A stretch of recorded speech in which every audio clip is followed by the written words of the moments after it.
Hey guys, welcome back to another episode of Raj Talks Games.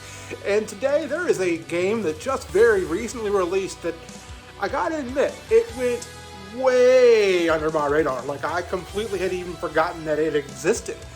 And over the weekend, I got the opportunity to play the game, and I'm just gonna come out and say it. It is like probably gonna be a top 10 game of the year for me at the end of the day. So what did I play? I played Ninja Gaiden Ragebound.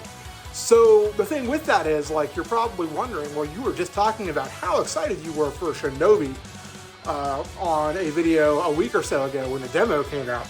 So let me just start off with this. I did play that Shinobi demo. I am still excited for that Shinobi demo. In fact, if I had to guess, I think I'm probably going to prefer Shinobi over Ninja Gaiden Ragebound at the end of the day. Just because I liked the demo so much. But Ninja Gaiden Ragebound, guys, let me tell you, it's reviewing as positively as it is for a reason.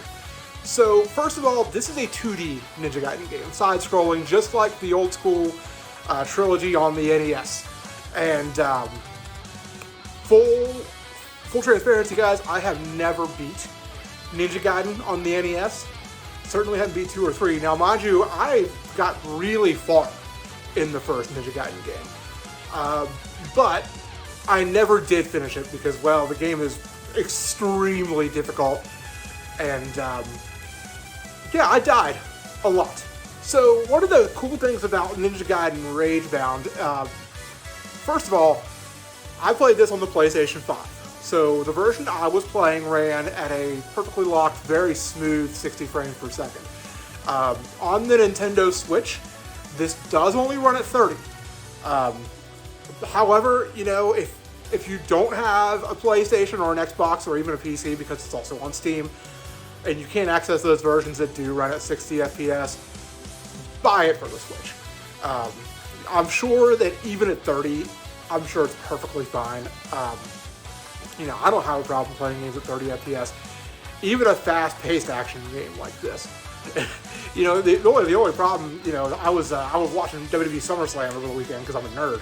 And I spent a lot of time while I was watching SummerSlam playing games on my PlayStation Portal and on my Switch 2. Ninja Gaiden was one of those games I played on the Portal, and I gotta be honest with you guys, not the best Portal games. The little tiny bit of input lag that I had on rare occasion, like really it only occurred for about a 45 minute session that I was playing Sunday evening, where I was getting a little bit of input lag, definitely caused me a lot more deaths in the game. So let's just be straight up. It's a Ninja Gaiden game, guys. It's not an easy game. It is difficult. I do think that it's more forgiving than the old school Ninja Gaiden games on the NES for a lot of reasons. So first of all, there are accessibility options that you can mess with that can affect the difficulty if you want to. I stayed out of those. I'm the first to admit that I usually play games on the easiest difficulty. But to me, adjusting the accessibility options, that's like, I think that's where you're cheating. If you're, you know, I don't know. I don't want to say cheating, I guess, because it's an option in the game. But I'm not going to play a game on a non-existent difficulty level, where I think lowering those down, because you can lower the amount of damage you take, and then you can also expand the field that you have for a technique that you use to jump off of enemies or other projectiles. And you can make that little area bigger, or like I said, you can decrease your incoming damage. You can also slow down the speed of the game, which I can't imagine. That sounds like it would be awful to me. I guess maybe if you have really poor reflexes, need more time to think, it's good for you in those cases. You know, that being said, like, when I play easy games, like, why didn't I, you know, really utilize those? Well, first of all, the majority of my deaths in the game were not from running out of health. Now, mind you, it happened. But I would say, like, 9 times out of 10, if I was dying because I ran out of health, it was in a boss fight. Other than that, like, I would say 60 to 70% of all of my deaths throughout the game were platforming errors that were entirely on me. Like, this game is completely fair. It's not one of those games where I die and I'm like, oh, that's bullshit. I have anger issues. I tend to control them pretty well, but I do get pretty ticked off at games sometimes. I'm known to be a little bit of a yeller. Oh, that's bullshit, dude, this and that occasionally. I've gotten better about it over the last couple of years. But not one time in this game did I die and I thought, okay, that was bullshit. That shouldn't have happened. No, it's because either I screwed up a jump or I missed something that I was trying to do a jump off of, whether it be a projectile or trying to jump off an enemy. You know, it was always my fault, like 1,000%. Even in the boss fights with like the health. Like if I died, I knew it was on me. It's kind of like a Souls game in that aspect. You know, typically most people who play Souls games, one of the things they praise about it is, yeah, it's really hard, but if they die, they're like, oh yeah, it's because I made a mistake. I need to get better at it. And that's kind of how I felt about Ninja Gaiden Ragebound. Is that, you know, my deaths were like, okay, I gotta get better at that. There were several bosses, especially in the late game, that really took some time to learn the patterns of. And, you know, once I got, really the hang of those patterns, it was so satisfying to finally take them down. And, you know, that's kind of the same with the platforming. Like, there will be things where I'd miss repeatedly, and I'm starting to think, okay, why am I missing this? And, you know, I guess that could be a situation where, you know, turning down the game speed, I guess, could be a little beneficial, but I don't think it would flow well. This is an extremely fast-paced game. If you played the previous Ninja Gaiden games on the NES, you know that it's fast-paced, but, I mean, this is kind of those on steroids, because those were never, like, just as buttery smooth as Ninja Gaiden Ragebound. Story is pretty solid. You are one of Ryu Hayabusa's students in this game. Of course, Ryu Hayabusa, he is the main protagonist of the Ninja Gaiden series, whether it be from the NES games or the 3D entries of the games they have, Ninja Gaiden 1, 2, and 3, that originated on the Xbox. Those are now, you know, you can play those on the Switch, you can play those on the PlayStation, those are pretty much everywhere. In fact, Ninja Gaiden 4 is releasing this October.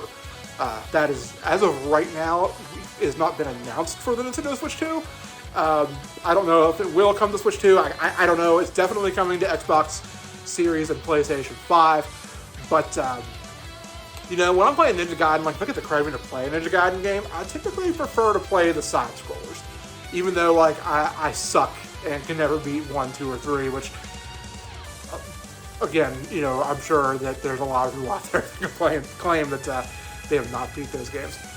What I'm really looking forward to at this point, like, out of Ragebound, is, you know, even though I've completed my playthrough, like, there were several challenges throughout the way that I didn't complete that I'd kind of like to go back and see, well, you know, maybe I can defeat that boss without getting hit, or maybe I can get through that stage without falling into a pit or getting hit by, you know, X obstacle, which, you know, there were stages like, well, if you get hit by these steam kind of these pipes, you fail a challenge, or like if this boss hits you, you fail a challenge, or you have to beat this boss in X amount of time. Now, as far as like the boss challenges without getting hit, like, I don't know about that. Like, I don't know that I can do that, because, you know, a lot of times, especially in the late game, in these boss fights, like when I would finish the boss fight, I'd be pretty much at the end of my rope health-wise. Like, I take, you know, another hit, I'm dead. You know, there were a couple bosses that I would say I probably fought 20 to 30 times before I finally beat them. And, you know, when I did beat them again, sliver of health. Like, how did I survive that? One of the cool aspects of the game, there are actually two different characters. I'm not going to spoil anything, but basically you have the arsenal of both characters available to you for most of the game, based on some story events. They do play differently. You know, one character's like a ranged attack character, whereas, you know, your main character, he uses the melee, he's got a sword, where the other character focuses on using kunai, which, for those of you who aren't weebs or aren't familiar with the art of ninjas, that is a throwing dagger, basically. There are some platforming sections where you have to utilize that character, which can honestly be pretty tough, because you're limited in the amount of time that you're allowed to use her to get me through that section. And you can extend the time you have, but, you know, sometimes like one little platform slip up, or like you don't make a jump fast enough, or you get hung up on something, that can like screw you up. There were several of those instances where it took me several tries to get through. But yeah, I really enjoyed my time with Ninja Gaiden Ragebound. Most of the reviews that I saw were landing this at around a 9, and I gotta say, I think that's pretty accurate. Like, if I were to personally rate it, like having beat the game, I don't think I'd give it any less than a 9. Truthfully, it's one of the best 2D side-scrollers I've played in years. You know, when I'm really thinking back to like what are the 2D games I've been over the last couple of years that I really enjoyed, and this is top out of all of them. You know, really, I don't know that I've really fallen in love with any of them since like, you know, Hollow Knight or Shovel Knight.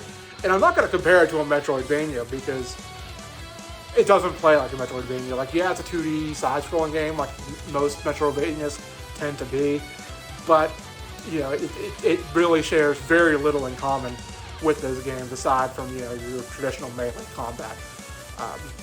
So yeah, guys, definitely pick that up if you have not already. It's available on the eShop, it's available on the PlayStation Network Store, Xbox Live, Steam. If you're like me and you want a physical copy, which I say this having bought it digitally, and I don't know that I'm going to buy it physically. If I do, it'll be later. It is getting a physical release around mid-September, I believe, is when that release is coming. You can actually pre-order on Amazon. And if you need further selling on this, if you're a fan of like the Teenage Mutant Ninja Turtles Shredder's Revenge, or there was a recent Mighty Morphin Power Rangers Rita's Rewind, the developer of those games, .mu, they actually were the ones who did this Ninja Gaiden game. Of course, licensed out by, you know, from Team Ninja over at Microsoft. Is it Team Ninja that does those games? I don't even know. But anyways, pedigree there, great game. Definitely check it out. And until next time, guys, we'll see you.